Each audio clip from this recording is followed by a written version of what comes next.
Imagine controlling two separate light circuits or your entire motorized blind system from a single device that fits right behind your existing volt switch. Today we are looking at the Shelly 2PM Gen3.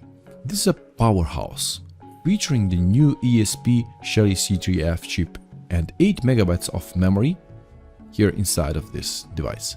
So whether you just want to monitor your every watt of energy your appliances use, or you just need a precise tiled control for your Venetian blinds, this device is designed actually to handle it all without requiring a central hub. That is really important. You don't need any central hub. This device acts as its own. And what is important, by the end of this video, you will know exactly what makes the Gen 3 version different, how to wire it safely, and how to unlock its advanced automation capabilities. But before we go to the next section, let me compare this device to the Gen 3 Mini, actually, Shelly 1 Gen 3 Mini. So as you can see here, we have these two different versions. So in the previous video, we covered this one, and if you missed that one, you can stop this one and go there and watch it, or you just can continue watching this video as well. Yeah, and we can see the difference in the size here, and as well as in the amount of outputs that we have here. But what's the difference actually? This one here is having a power. Here we have this inputs and outputs, and it acts as a dry contact here. So that's the powerful thing here. And also this device is able to control two lights, actually two consumers here, while this one controls just one. And then you are saving the space. Actually, instead of putting two of these devices, you can put just this one and connect it. I'll show you later on how to connect this device and how to wire it actually. And this was just to see the differences between these. And also you see that this is a Shelly 1 Mini Gen 3 here. It says like that. But this device is actually Shelly 2PM Gen 3. So what does this PM stands for actually here? So you see the letters PM in the name, and also you can see these in other devices there. So PM stands for power monitoring, and this device features independent power metering on each of its two channels. So this means that you can see exactly how much energy your connected lights or appliances are consuming in the real time through the Shelly Smart Control app. But it goes beyond just watching the numbers. The Gen 3 includes safety functions like our voltage, our power, and our current protection. If an appliance starts drawing too much power, the Shelly can automatically shut off the circuit actually to prevent the damage. So it is more about just it's not just about control, it's also about efficiency and electrical safety for your home. So this is also an interesting feature that they are providing here. And the Gen 3 series brings significant internal upgrade over the previous version. So we are looking at the Shelly C3F chip that I mentioned here, that provides snappier response and supports more complex scripting. And one of the biggest updates is Matter certification. While it might require a firmware update to version 1.6 or later to fully activate, this ensures your Shelly 2PM Gen 3 will play nicely with almost any smart home ecosystem, including Apple Home, Google Home, and Alexa. And additionally, this device acts as a Wi-Fi range extender and also Bluetooth gateway. So this is a powerful thing. It can take your existing Wi-Fi signal and boost it for other Internet of Things devices in your home, so efficiently eliminating the dead zones in your smart network. So this is also a power feature of the Shelly devices. And one of the standout features of the 2PM Gen 3 is a dedicated cover mode. This device has it. This allows you to automate roller shutters, curtains, awnings and bidirectional AC motors. And what makes the Gen 3 special is the slats angle control. If you have a Venetian blinds, you can control not just the height of the blinds, but the specific tilt angle of the slats to let it perfectly let in perfect amount of the light you want. So it even features obstacle detection when in cover mode, and this adds additional layer of extra security and safety there. But just remember, for the best results, you should use motors with electronic or mechanical limit switches and ensure they are calibrated correctly before connecting the Shelly device. And let's talk about the connectivity here and wiring of this device. And the most important things is safety. Always turn off your main power before attempting any wiring. The Shelly 2PM Gen3 is designed for versatility. For the standard AC setup, you will connect your live wire to the live here terminal and your neutral wire to the end terminal, and your two loads, like two different light circuits, connect to O1 or O2. These are output 1 or output 2, and your physical wall switches connect to switch 1 and switch 2. And this allows you to keep your manual control while adding smart functionality. And also to mention, this device can also be powered by 24 volts DC if your setup requires it. So the terminals have been improved for better durability, supporting conductor wires cross section from 0.5 to 4 square millimeters. If you are using inductive loads like LED drivers or fans, it is recommended to use an RC snubber to protect the device from voltage spikes. Okay, now let's talk about the wiring of the Shelly 2PM Gen3, because this device has more outputs than we had in the Shelly 1 Mini Gen3 here, as you can see, and inputs as well. I'm gonna do the following. So I'm bringing neutral here, like we are having neutral from the inputs, and we have live, and we have a neutral here. Okay, I'm just drawing it like this. Then what am I gonna do? I'm gonna use the Vago connectors like this, and then I'm bringing neutral here. So I just go to neutral here, and then that neutral is going to go to this part of the device. So it is connecting to this here of the device. So the device needs neutral to be powered here. Then after that, I'm gonna use the lights. So let's say that we have two lights here. I'll just drive them like this.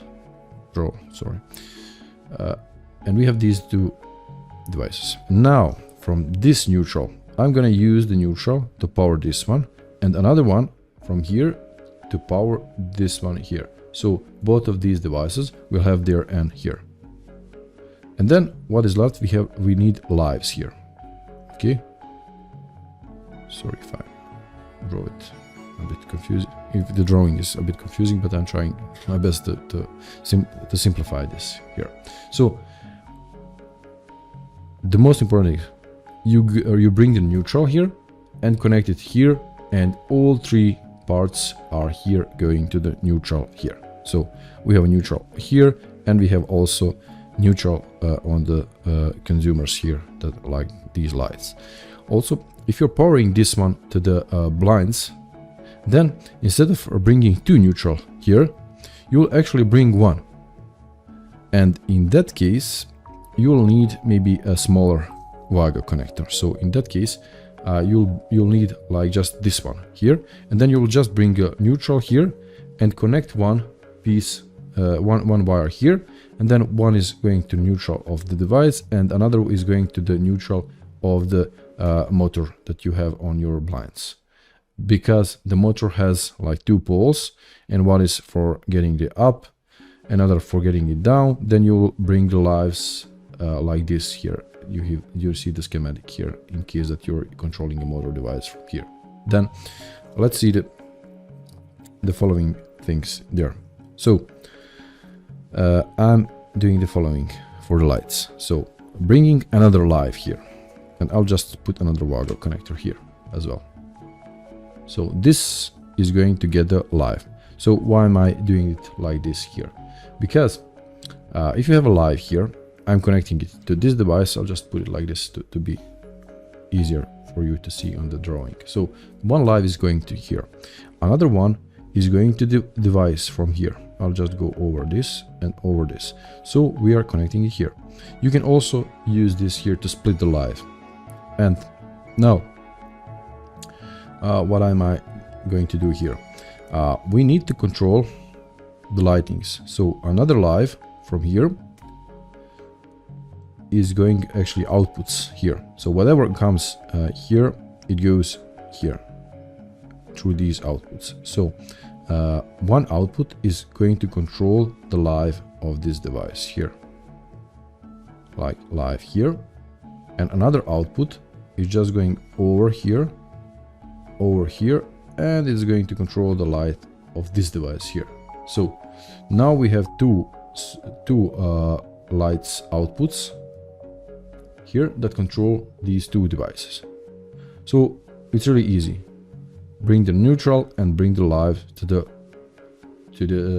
your consumers or lights. Then what is left? We have two switches here. So we need the power to the switches.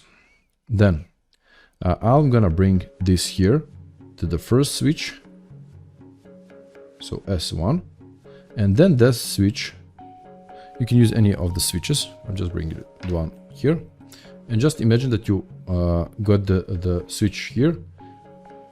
Yeah, this is just for the sake of the video.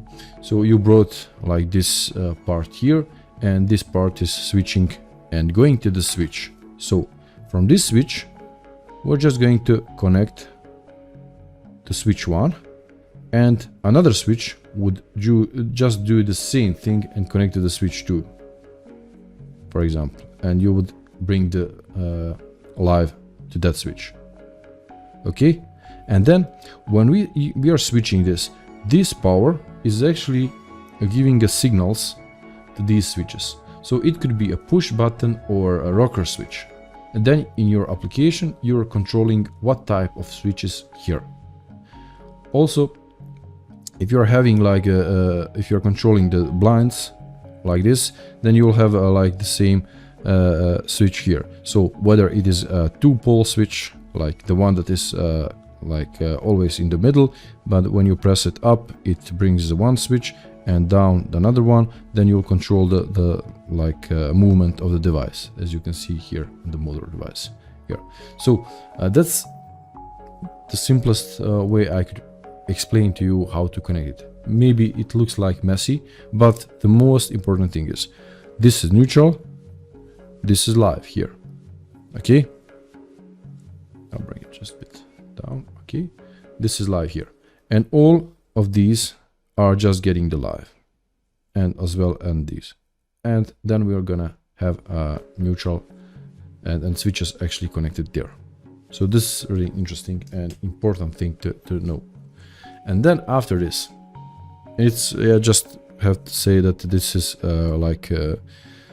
easier to connect than this one because of the dry contacts, because you need to bring everything there as well. So let me show you the current application and the device that I have for this. So what I did, I used, yeah, okay, so we can see the device here, settings and the details. So when I said that you can use it as a rocker switch, then you could go like this in the device settings, click here, and you can see the input output settings. When you click that, you will see the switch type, or is it going to be a button that I mentioned, like just tapping it, or a switch. If you select the switch, or you're controlling the lights with this, you have to select the edge switch. That will change state on every hit. I also mentioned that in the previous video. At first I didn't select the edge switch, but I kept this toggle switch here. And the thing with this was when I turned off the light using the application, then I had 2 times to switch the breaker actually the switch in the room to get it to the previous state. So if you use the edge switch, then you could on every switch you could change the state. Doesn't matter if you change it under application.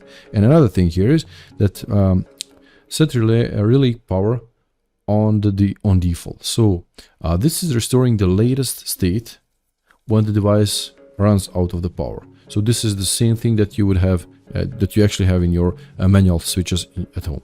So this will just keep the latest state when the power gets back.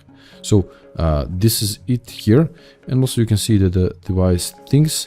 And also what is important to mention here and to show is that yeah, power monitoring here. So if I select this device,